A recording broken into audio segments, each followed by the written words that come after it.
Amir Syarifuddin, satu sisi dikenal sebagai pejuang radikal dan di sisi lain juga dikenal sebagai pemberontak dan gembong PKI. Ironisnya, munculnya dua sisi pada sosok Amir ini bermula saat dirinya dipecat oleh Presiden Soekarno dari jabatan Perdana Menteri. Akibatnya, ia merasa kecewa dengan pemerintah dan membuat satu kelompok baru sebagai oposisi pemerintahan. Kelompok inilah yang nantinya menjadi biang dalam sebuah peristiwa. Lantas, benarkah demikian? Mengapa Amir dipecat oleh Presiden Soekarno? Dan bagaimana akibatnya kemudian?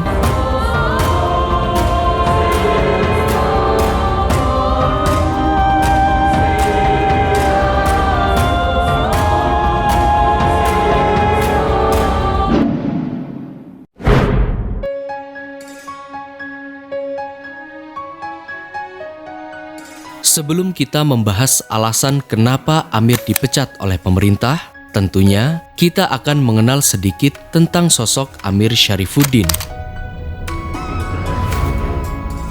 Di masa penjajahan Jepang, Amir Syarifuddin merupakan salah satu pimpinan bawah tanah untuk melawan fasisme penjajahan Jepang.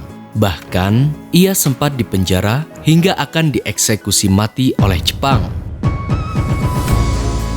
Beruntungnya, pada tahun 1945, setelah proklamasi terjadi, Amir Syarifuddin dibebaskan oleh Soekarno dan Hatta di penjara Kalisosok, Surabaya. Sebagai sosok yang berperan dalam melawan Jepang, Presiden Soekarno mengangkat Amir Syarifuddin sebagai Menteri Penerangan. Dan pada tahun 1946, Amir kembali diangkat menjadi Menteri Pertahanan. Hingga pada tahun 1947, pria kelahiran Medan, Sulawesi Utara ini diangkat oleh Presiden Soekarno sebagai Perdana Menteri. Bersamaan dengan itu, Indonesia kala itu harus menghadapi agresi militer Belanda. Dan untuk menghadapinya, selain dengan militer, pemerintah juga melakukan langkah diplomasi guna melakukan gencatan senjata. Sehingga PBB memfasilitasi gencatan senjata itu dalam sebuah perjanjian antara Indonesia dengan Belanda, yakni Perjanjian Renville yang terjadi pada tanggal 17 Januari 1948. Sebagai Perdana Menteri, Amir Syarifuddin mewakili pihak Indonesia dan diikuti oleh Mr. Ali Sostromijoyo, Haji Agus Salim, serta anggota lainnya. Namun, hasil perjanjian ini dianggap gagal oleh pemerintah karena merugikan pihak Indonesia.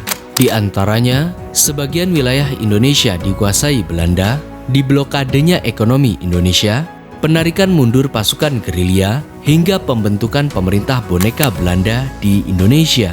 Akibatnya, negara Indonesia sangat sempit.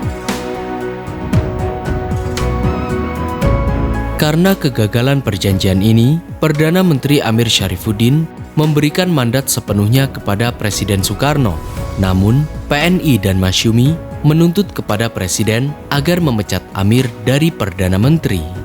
Alhasil, usulan itu dikabulkan Presiden Soekarno dan Amir pun dipecat dari Perdana Menteri dan digantikan oleh Muhammad Hatta.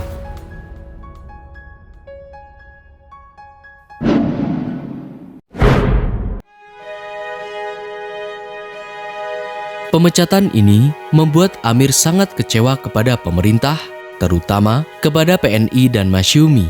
Alhasil, Amir pun berniat menjadi oposisi pemerintahan. Sebagai wadahnya, Amir Syarifuddin bekerja sama dengan PKI, SOPSI, Persindo, dan BTI untuk membuat satu kelompok. Kelompok itu dinamakan Front Demokrasi Rakyat atau FDR. Dan untuk melawan Kabinet Hatta, FDR kian membuat berbagai propaganda.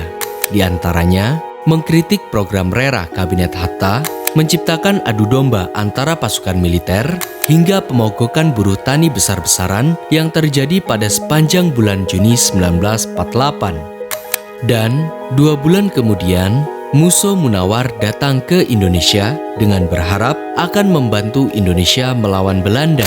Alhasil, Amir Syarifuddin kian mempengaruhi Musso dan bekerja sama untuk melawan kabinet Hatta yang dinilai terlalu lunak dengan Belanda. Tanpa pikir panjang, Musso Munawar pun menyetujuinya dan segera memperkenalkan New Road atau Jalan Baru PKI. Alhasil, pergerakan FDR pun kian semakin merajalela. Pada bulan Agustus 1948 misalnya, Musso kian mengultimatum pemerintah agar condong ke Uni Soviet untuk melawan Belanda. Dan pada awal bulan September 1948, Musso dan FDR memberi maklumat kepada pemerintah agar menyatukan partai-partai dalam satu kekuatan besar, yakni Front Nasional. Hingga pertengahan September 1948, kelompok FDR menculik beberapa tokoh termasuk Dr. Muwardi. Dan tanpa kontrolnya, pada awal bulan September 1948, terjadi pertempuran antara pasukan FDR dan pasukan Siliwangi di Solo. Hingga pada tanggal 18 September 1948, akhirnya FDR dan Musso memproklamirkan berdirinya Republik Indonesia Soviet di Madiun, Jawa Timur setelah menguasai kota Kediri, Ponorogo, Blitar, Nganjuk, Ngawi, dan Purwodadi. Bahkan, FDR PKI juga menguasai kantor-kantor pemerintahan dan pertahanan serta melucuti pasukan Siliwangi yang berada di daerah kekuasaan FDR PKI.